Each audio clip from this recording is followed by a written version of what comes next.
મતદાર યાદી સુધારણા કાર્યક્રમ થવો જ જોઈએ અને જેન્યુઅન મતદાતાઓ જે યાદીમાં રહે એ પ્રક્રિયા થવી જ જોઈએ અને પ્રક્રિયા ચૂંટણી પંચ કરે છે અને કરવી જ જોઈએ, એમાં ક્યારેય ખોટું ના હોઈ શકે.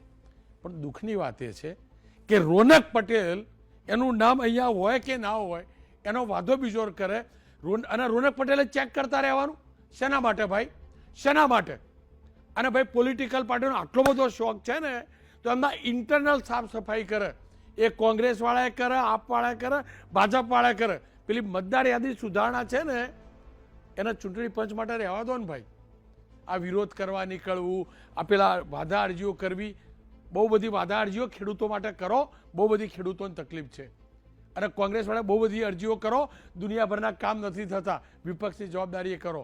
બસ હું આ જ કહું છું. ચૂંટણી પંચનું કામ છે રાજકીય પાર્ટીઓ આ પ્રક્રિયાથી દૂર રહેવું જોઈએ.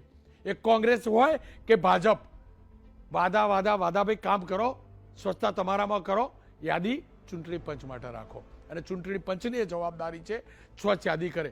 રોનક પટેલને ચૂંટણી પંચ પૂછવા આવે ને ભાઈ કે તું જીવતો છે કે નહીં, આ જગ્યાએ રહે કે નહીં. બીજો કોઈ ક્યાંક રોનક પટેલ ગયો અને ચૂંટણી પંચ કાઢી નાખે તો આવું ના ચાલે.